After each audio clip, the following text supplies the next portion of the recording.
Nung nakita ko to, nakakatuwa kasi nga dito malalaman, mapapatunayan natin na talagang welcome na si Paolo Abilino sa Chu family. Hindi lang kapatid mga kachika, this time tita na eh. Diba? So palapit na ng palapit yan mga kachika sa papa ni Kimi. July pa lang last year, 2024. Para na talaga silang magdusaway. Ay inako din nila ang accountability dito sa nangyaring issue. Okay? Sa ating Chinita Princess doon sa mga bashers niya sa Mindanao.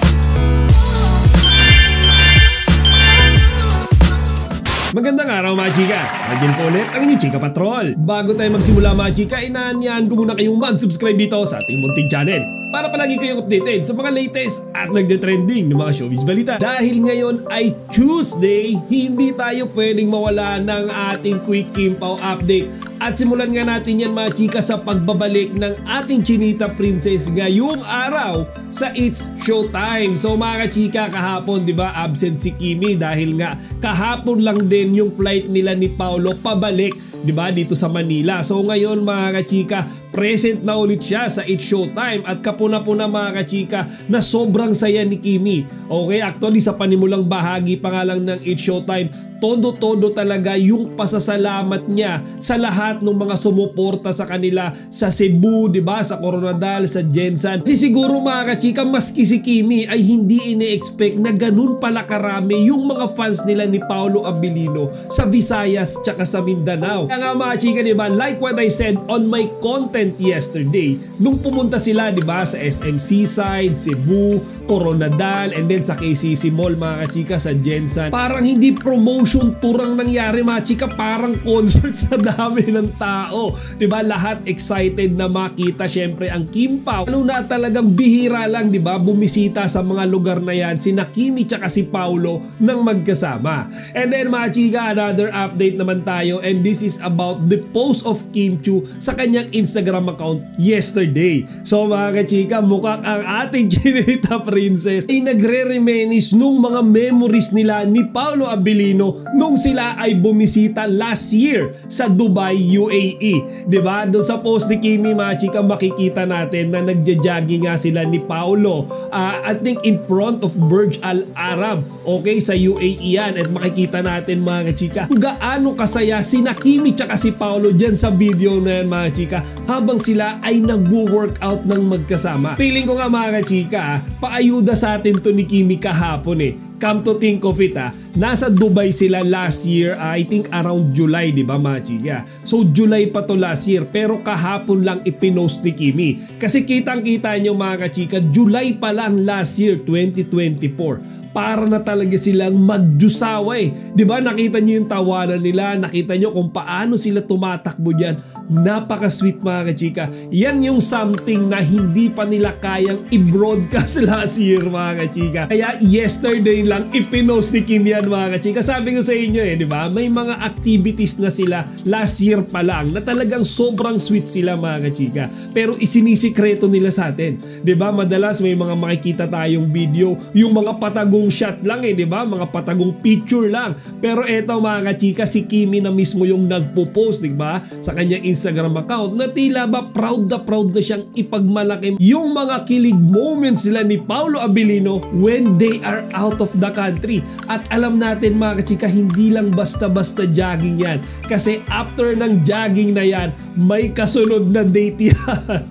Actually nakita ko nga mga chika, I think they run for almost an hour, diba? 10 kilometers, malayo-layo yan. So 1 hour silang magkasama sa umaga, and then maybe after nyan mga chika ay kumain or nag-coffee sila sa labas. Basa ko nga rin mga chika sa comment section, may mga fans doon na nagsasabi na kaya daw siguro ipinost din ito ni Kimi bukod sa ifiniflex niya nga yung kasituan nila ni Paolo Abilino last year, siguro daw ay namimiss din, diba, ng Chinita Princess natin ang Dubai, diba? Siguro daw naiisip niya na magbakasyon doon kasama si Paolo Abilino. Recently Kaya niya naisipang i-post yan. And then mga chika, another Kim Pao update naman tayo, and this is about the another post of our Chinita Princess sa kanyang Instagram account din, kung saan ikinompile niya yung iba't ibang mga ganap nila ni Paolo Abilino last weekend sa Visayas tsaka sa Mindanao. Actually may mga nakita na tayo, di ba, yesterday tsaka nung nakaraang araw, pero ito mga chika, camera ito ni Kimi, okay, or maybe camera ito ng Star Cinema or yung mga cameraman nila, kasi napakagaganda ng kuha. And again mga kachika, makikita natin dyan kung gaano kadami yung mga supporters ng Kim Pao. Nakita ko dyan yung pinakagusto ko sa lahat nung mga napuntahan nila. Diba yun yung part na yung mga audiences, yung mga fans, winawagayway nila mga kachika yung mga flashlights nila sa cellphone habang nakatutok iyon kina Kimi tsaka kay Paolo. Kaya sa background, para ang ningning diba, parang mga bituin yun mga kachika na nasa likuran lang ng Kim Pao. Then syempre mga kachika, dahil buhos talaga yung pagsuporta, di ba? Yung pagtangkilik ng Kim Pao community kina Kimi tsaka kay Paolo, makikita nyo rin sa performances nilang dalawa na talagang nag-all out na sila.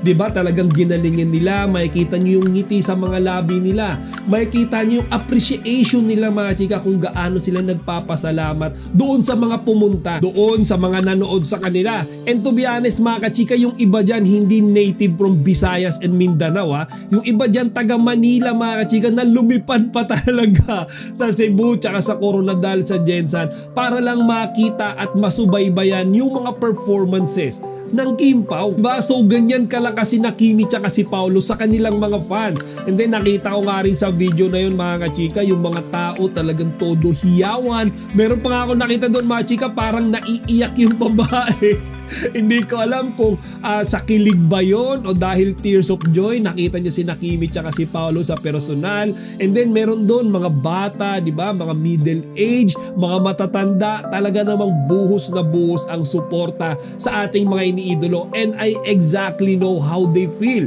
Nung nakita ko rin mga kachika ang Kim Pao sa personal, ganyan din yung naramdaman ko. Hindi ko talagang ma-explain yung feeling Ang layo doon sa pakiramdam kapag sila ay nakikita ko lang sa YouTube, di ba? Sa Facebook, sa social media, sa TV. Compare mga kachika kapag nandun sila sa tapat mo. Diba? Yung personally mo silang nakikita and may mga chances pa mga kachika na tinitignan kanila. Kaya nga like what I said earlier mga kachika, talagang sobra-sobra yung pasasalamat ni Kimi kanina sa It's Showtime. Actually siguro yung mga fellow It's Showtime host nila, no? And nabilib din, di ba? Kinongratulate nila si Kimi dahil nga sa successful na pagbisita nila sa Cebu, Coronadal at Jensan. By the way mga chika, habol ko lang din since related din naman ito sa ginawang pagbisita nga ni Kimi tsaka ni Paolo sa Visayas tsaka sa Mindanao.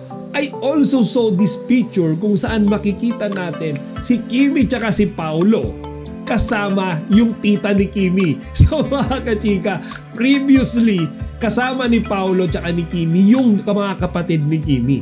This time, yung tita niya na mga chika. Actually, akala nga nung iba, dun sa mga hindi nakakaalam na nag-pass away na yung mama ni Kimi, akala nila mama daw ni Kimi yun kasi sobrang hawig nga daw ng ating Chinita Princess. Pero mga chika, nung nakita ko to, nakakatuwa kasi nga dito malalaman, mapapatunayan natin na talagang welcome na si Paolo Abilino sa Chu family. Hindi lang kapatid mga kachika, this time tita na diba? So palapit na ng palapit yan mga kachika sa papa ni Kimi. Kaya nga magugulat na lang tayo one day kasama na ni Kimi tsaka ni Paolo sa iisang picture. Okay, yung mismong daddy ng ating Chinita Princess. So nakaka-excite yan, abangan. Kasi definitely kapag ka nakita natin yan mga kachika, kasal na yung susunod dyan. Kung baga, we are hearing the wedding bells. And then mga chika, last update naman tayo for today. And this is about the letter, okay, na ibinigay ng Julie's Bake Shop sa ating Chinita Princess. Actually, ang letter na to mga kachika ay more on congratulatory message for Kimi. But bukod dyan mga kachika, ay inako din nila ang accountability dito sa nangyaring issue, okay, sa ating Chinita Princess doon sa mga bashers niya sa Mindanao. If you could still recall mga kachika, di ba, may mga posters doon ang Julie's Bake Shop, mga banner, di ba, mga tarpaulin, kung saan tinakpan nito mga bashers na ito ang mukha ni Kimi. we all know Kimi is the one endorsing, di ba, ang Julie's Bake Shop. And then etong mga bashers na ito walang magawa. Again, ang paniniwala nila si Kimi binabanatan or dinadamay, di ba, kay Duterte. Kaya mga kachika, galit na galit sila sa ating Chinita Princess. So pinaliwanag dyan mga kachika ng Julie's Bake Shop na hindi nila kinokondone, pinapayagan or pinapahintulutan yung mga ganong klaseng insidente. Di ba, yung ginawa kay Kim Chiu na direktang pambabastos, di ba, tinakpan yung mukha na, di ba mga chika, na hindi naman talaga kasalanan ni Kimi. Kumbaga talagang ginawan lang siya ng fake news. Kaya ganun na nga mga kachika yung ginawa, di ba, ng mga bashers niya sa Mindanao. And then dagdag pa nga ng Julie's Bake Shop dyan mga chika, inaksyonan na nila yung insidente na yan mga chika, yung ginawa nga na pambabastos or pagtatakip, di ba, sa mukha nung kanilang endorser na si Kimi doon sa mga poster banner ng Julie's Bake Shop. Nga hanggang sa ngayon, di ko pa rin malaman kung bakit nga ba nila ginagawa yan sa ating Chinita Princess.